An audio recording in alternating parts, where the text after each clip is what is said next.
a leader Madam. of many talents, a writer, a poet, a journalist, a chief minister of many terms, but above all, a leader who believed deeply in the upliftment of the deprived.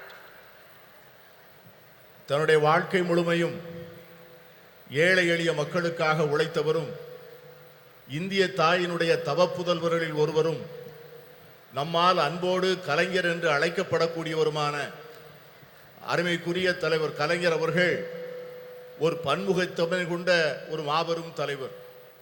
ஒரு எழுத்தாளராக, ஒரு பத்திரிகையாளராக, ஒரு முதலமைச்சராக, ஒரு நிர்வாகியாக அவர் ஆற்றிய பணிகள் மகத்தான பணிகள். He believed in equality of all, regardless of faith, caste, language, or region.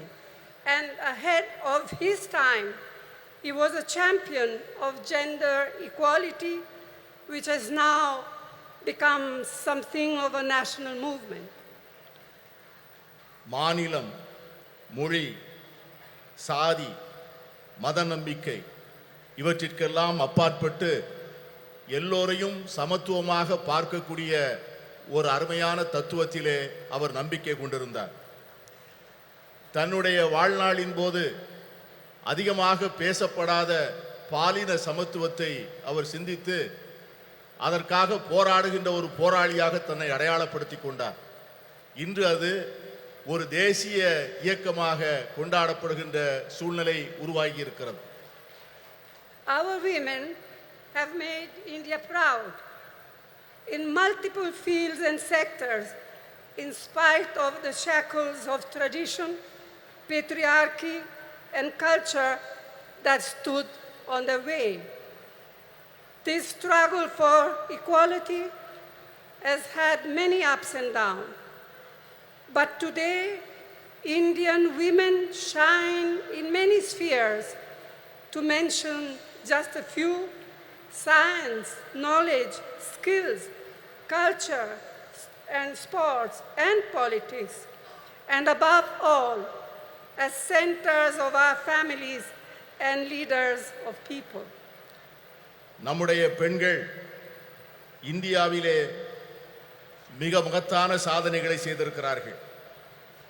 மரபு வழி சமூகம், ஆணாதிக்க சமூகம், கலாச்சாரம் என்கிற தடைகளை எல்லாம் மீறி அவர்கள் மிக அருமையான சாதனைகளை செய்து முடித்திருக்கிறார்கள். இந்த நீண்ட நெடிய போராட்டத்தில் ஏற்றங்களும் இருந்திருக்கின்றன, இரக்கங்களும் இருந்திருக்கின்றன. ஆனால் இன்று இந்திய பெண்கள் பல்வேறு துறைகளிலே ஒளிர்கிறார்கள்.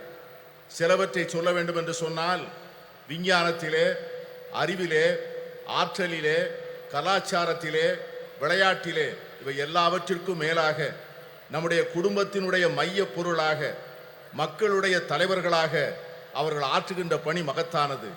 இருந்தாலும் கூட இந்த போராட்டம் இன்னும் நீண்ட தூரம் பயணிக்க வேண்டும், இன்னும் பல்வேறு தடைகளை தாண்ட வேண்டும்.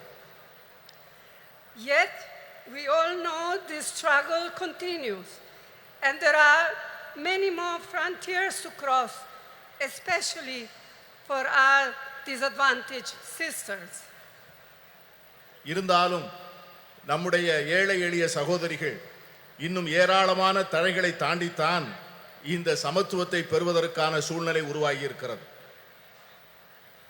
The remarkable non-violent freedom struggle led by Mahatma Gandhi placed a strong emphasis on gender equality. In 1928, the draft constitution was being crafted under the chairmanship of Motilal Nehru, and the Karachi Resolution of 1931, framed by Jawaharlal Nehru. Both these documents championed women's rights, advocating for equal voting rights, political and economic rights, and fair wages. They laid the foundation for women to play an equal role in our nation's building. They embodied the promise of universal suffrage, gender equality, and a socialist, equitable society. And this spirit continued when the Constitution of India, under the chairmanship of Dr. B.R. Ambedkar, was ultimately framed. Mahatma காந்தியினுடைய தலைமையிலே ஏற்றுக்கொள்ளப்பட்ட சாத்வீகமான வன்முறையற்ற சுதந்திர போராட்டம் மகளிர் சமத்துவத்தை முன்னிலைப்படுத்தியது. 1928 அரசியல் சாசன சட்ட வரைவு மோதிலால் நேரு அவர்கள் தலைமையிலான குழு தயார் செய்து அந்த அறிக்கையை சமர்ப்பித்தது. அதற்கு பிறகு கராச்சியிலே நடந்த அகில இந்திய காங்கிரஸ் மாநாட்டில் இந்த தேசத்தினுடைய முதல் பிரதமர் ஜவஹர்லால் நேரு அவர்கள் கராச்சி தீர்மானம் என்கிற பெயரிலே வடிவமைக்கப்பட்ட தீர்மானங்கள், இந்த இரண்டு ஆவணங்களும் பெண்களுடைய உரிமைகளை கொண்டாடுவதிலும் அவர்களுக்கு வாக்குரிமை அளிப்பதிலே சமத்துவம் வழங்கப்பட வேண்டும் என்பதையும், பொருளாதாரத்திலும் அரசியலிலும் செயல்பாடுகளிலே அவர்களுக்கு சரியான பங்கு தரப்பட வேண்டும் என்பதையும் வலியுறுத்தியது. இந்த இரண்டு ஆவணங்களும் அந்த அடிப்படையில் தான் நம்முடைய பெண்கள் ஒரு மிகப்பெரிய ஒரு சமூக மாற்றத்திற்கான முன்னெடுப்பை நோக்கி பார்க்க ஆரம்பித்தார்கள்.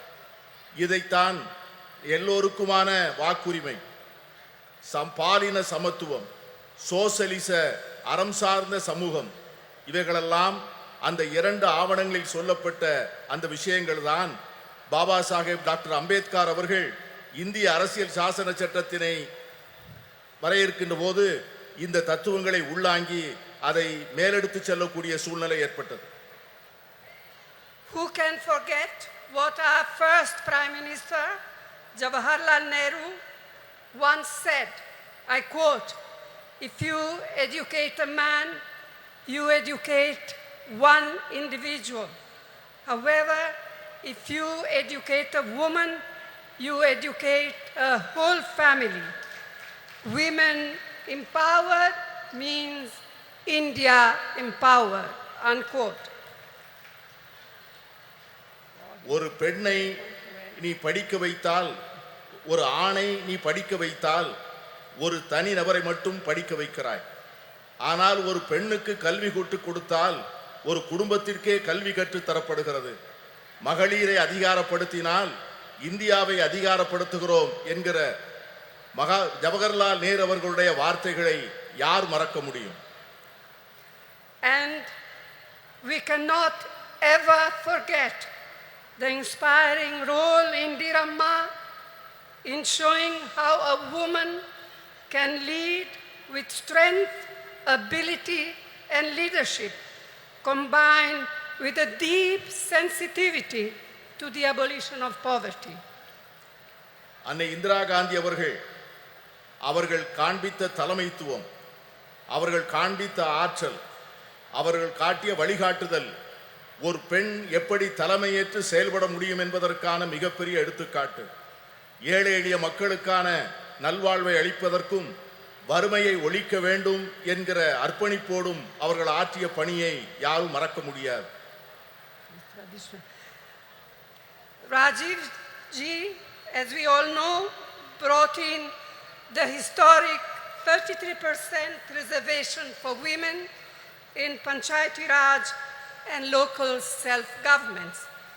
This spurred an entirely new phenomenon of women entering roles of leadership at the grassroots level. Amar Rajiv Gandhi அவர்கள் வரலாற்று புகழ்மிக்க 33 விழுக்காடு இடஒதுக்கீட்டை பெண்களுக்காக பஞ்சாயத்து ராஜ் சட்டத்திலும் உள்ளூர் ஆட்சி அமைப்புகளிலும் கொண்டு வந்தார். அந்த சட்ட திருத்தமானது சமூகத்தினுடைய அடித்தளத்திலே ஒரு மிகப்பெரிய மாற்றத்தை ஏற்படுத்தி பெண்களுக்கு தலைமை பொறுப்புகளை அளித்து ஒரு பெரிய சமூக புரட்சிக்கு வித்திடுகின்ற மிகப்பெரிய திட்டமாக அது அமைந்தது. It was a vital stepping stone towards the reservation on a similar 1/3 of seats in the Lok Sabha, which the Indian National Congress has pioneered in Parliament and outside. Rajiv Gandhi அவர்கள் ஏற்படுத்தி கொடுத்த 33 விழுக்காடு இடஒதுக்கீடு தான் இன்று பாராளுமன்றத்திலே மகளிருக்கு 33 விழுக்காடு இடம் ஒதுக்கப்பட வேண்டும் என்கிற சட்டத்தினுடைய முன்னெடுப்பாக அமைந்தது. இந்த சட்டத்தை நிறைவேற்றுவதற்காக இந்திய தேசிய காங்கிரஸ் கட்சி பாராளுமன்றத்திற்குள்ளே பல முயற்சிகளை மேற்கொண்டது.